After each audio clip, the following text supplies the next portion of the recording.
गुरुर्ब्रह्मा गुरुर्विष्णु गुरुर्देवो महेश्वरा गुरुर्साक्षात् परं ब्रह्म तस्मै श्री गुरुवे नमः। बोलिए सद्गुरुदेव भगवान की जय। ध्यान मूलम गुरुर्मूर्ति पूजा मूलम गुरु कृपा गुरु पदम मंत्र मूलम गुरु वाक्यम मोक्ष मूलम गुरु कृपा।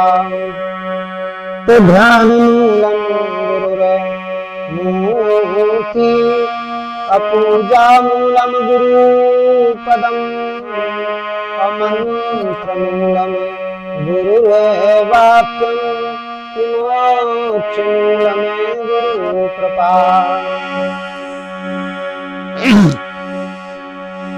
बंदौ गुरुपद कंज कृपा सिंधनरूप हरि महामोहतम पूजा सुबचन रवि बोलिए सद्गुरुदेव भगवान की जय। आज का प्रसंग है दुर्गा जी क्या है। प्रत्येक मानव के शरीर में दुर्गा का वास, बाहर की दुर्गा और अंदर की दुर्गा, इनको समझना है कि ये कौन है। तो दुर्गा जी का आध्यात्मिक रहस्य क्या है, सबके शरीर में दुर्गा का वास कैसे है, इसको समझना है। बाहर की तो दुर्गा जानते हैं हम आप, लेकिन आपके अंदर दुर्गा जी का वास है। दुर्गा जी हैं वो कौन सी हैं और किस प्रकार है, तो आइए समझते हैं। तो सबसे पहले हम दुर्गा जी की वंदना कर लेते हैं कि सर्व मंगल मांगले शिवे सर्वार्थ साधिके शरण्ये त्र्यंबके गौरी नारायणी नमोस्तुते। कि सर्व मंगल मांगले शिवे सर्वार्थ साधिके शरण्ये त्र्यंबके गौरी नारायणी नमोस्तुते। सर्व मंगल मांगल्ये शिवे सर्वार्थ साधिके शरण्ये त्र्यंबके गौरी नारायणी नमोस्तुते। मैं दुर्गा जी को प्रणाम करता हूँ, उनकी वंदना करके मैं उनको प्रणाम करता हूँ। सर्व मंगल की कारणी है, सर्व मंगल देने वाली।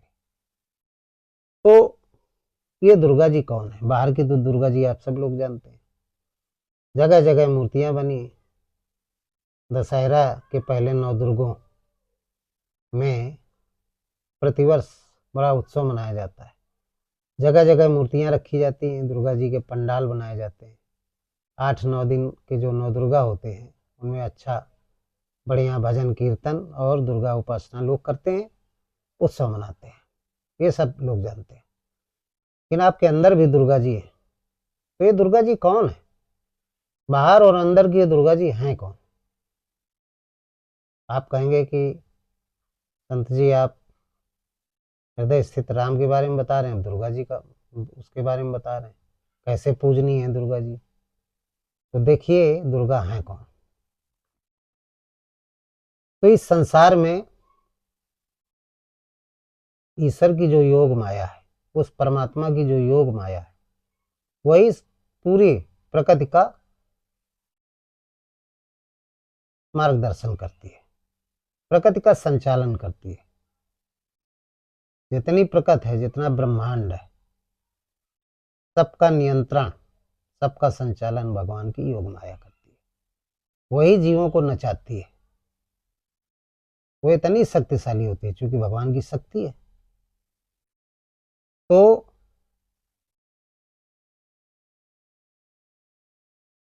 नौ प्रकार के जो विघ्न है, इन 9 प्रकार के विघ्नों को दूर करने वाली अंतःकरण की वो वृत्ति जो 9 प्रकार के विघ्नों को दूर करती है। अंतःकरण में जो ऐसी वृत्ति, हजारों लाखों वृत्तियां हैं, ऐसी दैवी संपत्ति रूपी वृत्ति जो अंतःकरण में स्थित 9 प्रकार के विघ्नों का हरण करती है, 9 प्रकार के विघ्नों को दमन करती है, 9 प्रकार के विघ्नों को नष्ट करती है, उसे क्या कहते हैं? नव दुर्गा। उसको नव दुर्गा कहते हैं।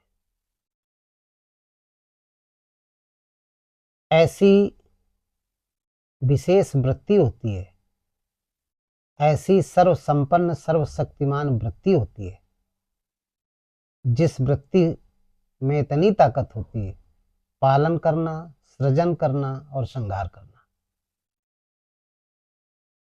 यानी ब्रह्मा की स्थिति, विष्णु की स्थिति और शंकर की स्थिति, तीनों स्थितियां उसके अंतर्गत पाई जाती हैं। उस वृत्ति के अंतर्गत, उस महावृत्ति के अंतर्गत ब्रह्मा की स्थिति जो ब्रह्माकार करता है यानी सृष्टि रचना, विष्णु की स्थिति, विष्णु क्या कार्य है उनका? पालन करना सृष्टि का, और शंकर का कार्य क्या कार्य है? सृष्टि का संहार करना। तो ये तीनों स्थितियां उस महावृत्ति के अंतर्गत आती हैं, और यही तीनों स्थितियां 9 प्रकार के विघ्नों को काटती है। 9 प्रकार के विघ्नों को काटने वाली जो प्रवृत्ति है, वृत्ति है, उसको नव दुर्गा कहते हैं। वेद पुराणों में लिखा हुआ है, शास्त्रों में, तो उसकी मूर्तियां बना ली गई। चूंकि शक्ति है तो शक्ति के लिए तमाम भुजाएं दिखा दी गई, उनमें तमाम प्रकार के अस्त्र लगा दिए गए, शस्त्र लगा दिए गए। ठीक, नव दुर्गा हो गई। वो बाहर चित्रण कर दिया गया। लेकिन ये नव दुर्गा है कौन? 9 प्रकार के विघ्नों को नष्ट करती है, काटती है मनुष्य के अंतःकरण में। जो काम, क्रोध, मद, लोभ, ईर्षा, द्वेष, राग, उद्वेग, ये विघ्न है, इन सबको काटने वाली जो वृत्ति होती है, दैवी वृत्ति होती है, उसको कहते हैं नव दुर्गा। वही सर्व मंगल मांगल्ये शिवे सर्वार्थ साधिके शरण्ये त्र्यंबके गौरी नारायणी नमोस्तुते। उसी का स्तुति किया जाता है, यही नव दुर्गा है। लेकिन हम आप नहीं जानते, बाहर बनाया और बना करके उनकी पूजा करने लगे। पूजा करते हैं, बोले नव दुर्गा जी हैं, ये दुर्गा जी हैं, इनकी पूजा कर रहे हैं। दुर्गा जो कष्टों को दूर करे, दुर्गम को सुगम बनाए, उसको दुर्गम दुर्गा कहते हैं। तो ये नव दुर्गा है, सबके अंतःकरण में नव दुर्गा है। बाहर की तो है ही, लेकिन अंतःकरण में नव दुर्गा है। तो इन दुर्गाओं का जब हम जप करते हैं, कैसे ये दुर्गा हमारे शरीर में प्रकट होगी? जब हम 10 इंद्रियां और मन को संयमित कर लेंगे, 10 इंद्रियों को अपने अंतःकरण में संयमित कर लेंगे। संयमित करने के बाद जो स्वामी भाव की वृत्ति पैदा होती है, उसको दुर्गा कहते हैं। जब कंट्रोल कर लेंगे तो सारी आसुरी वृत्तियां नष्ट हो जाएंगी। दुर्गा का काम क्या है? सारी आसुरी वृत्तियों का नष्ट करना, दमन करना। नौ दुर्गा हो गई। उनकी पूजा करेंगे तो शक्ति मिलेगी, लक्ष्मी मिलेगी, सरस्वती मिलेगी। यानी कि इन्होंने ही उत्पत्ति किया पूरी, ये प्रकृति की उत्पन्न योग माया है।